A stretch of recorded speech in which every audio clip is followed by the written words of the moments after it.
आपने सुना है कभी विष्णु रात्रि? क्या आपने सुना है कभी राम रात्रि? नहीं, ये शब्द हमें सुनने को नहीं मिलते। हमने क्या सुना है? शिवरात्रि। तो शिवरात्रि का क्या रहस्य है, क्या महत्व है, जानते हैं इस वीडियो में।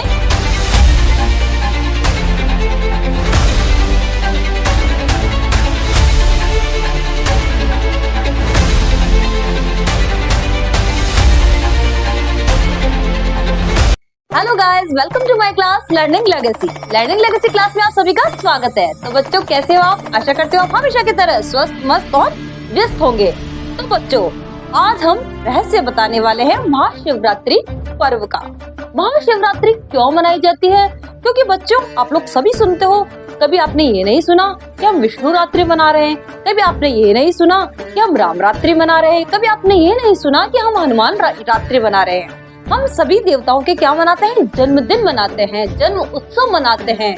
लेकिन हम शिवरात्रि ही क्यों मनाते हैं? तो इसका बहुत बड़ा रहस्य क्या है कि भगवान शिव और पार्वती का इस दिन विवाह हुआ था। ये तो सभी जने जानते हैं कि भगवान शिव जी का पार्वती से इस दिन विवाह होता है।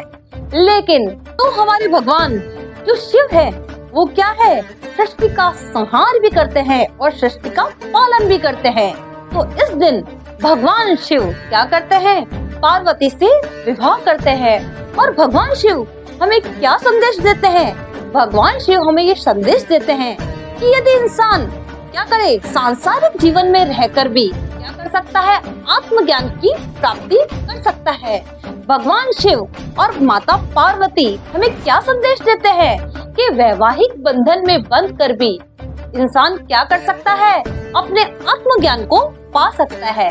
कि जैसे कि हमारे भगवान शिव समाधि अवस्था में, ध्यान अवस्था में क्या करते हैं? अपने आत्मज्ञान को पाते हैं। तो वैसे ही हमें भगवान शिव और माता पार्वती शिवरात्रि के माध्यम से हमें क्या संदेश देते हैं कि हमें क्या करना चाहिए?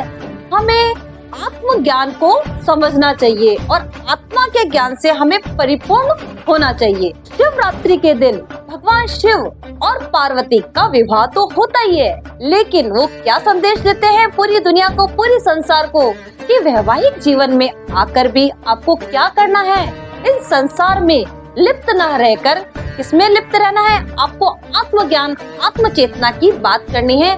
अपनी आत्मा को परिपुष्ट करना है। अपनी आत्मा को परमात्मा से मिलने के लिए प्रेरित करती है यह रात्रि। यह रात्रि जो क्या होती है, इस रात्रि में जो क्या होती है, पृथ्वी की गति भी बड़ी ऊर्ध्वगामी होती है। तो इस रात्रि में किया गया जागरण क्या होता है? फलीभूत होता है। इसमें श्रद्धालु लोग क्या करते हैं?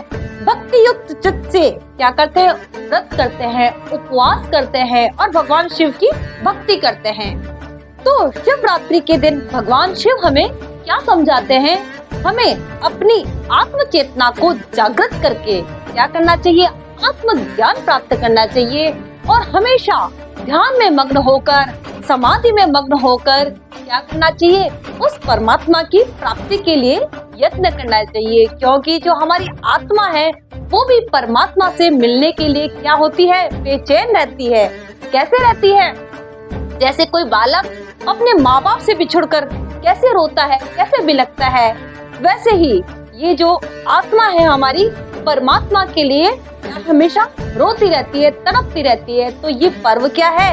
आत्मा से परमात्मा के मिलन का पर्व। तो बच्चों, जो शिवरात्रि पर्व है वो क्या पर्व है? आत्म जागरण का पर्व है। इस दिन पूरी रात्रि को जागकर ध्यान की अवस्था में लीन रहकर हमें अपनी आत्मज्ञान को जगाना चाहिए। आत्म चेतना को जगाकर उस परमात्मा में लगाने का ये पर्व है। तो ये पर्व, महाशिवरात्रि का पर्व का रहस्य यही है कि आत्मा से परमात्मा का ये मिलन का ये पर्व है, आत्म जागरण का ये पर्व। तो बच्चों, कैसा लगा आपको महाशिवरात्रि का रहस्य? आशा करती हूँ कि आपको महाशिवरात्रि का रहस्य बहुत अच्छा लगा होगा। लेकिन आपको क्या करना है? इस दिन शिवरात्रि के दिन भगवान शिव का पूजन करना है, मंत्र उच्चारण करना है और क्या करना है, थोड़ा थोड़ा ध्यान लगाना है। यदि आप थोड़ा थोड़ा ध्यान अभी लगाओगे तो आपको क्या होगा, आप लगातार मेडिटेशन करके क्या कर सकते हो, अपनी मेमोरी पावर को बढ़ा सकते हो। तो आशा करती हूँ आपको ये वीडियो पसंद आई होगी। अगर आपको वीडियो पसंद आए तो आप क्या करोगे, लाइक करोगे, शेयर करोगे, सब्सक्राइब करोगे और कमेंट जरूर करोगे। महाशिवरात्रि की ढेर सारी शुभकामनाएं।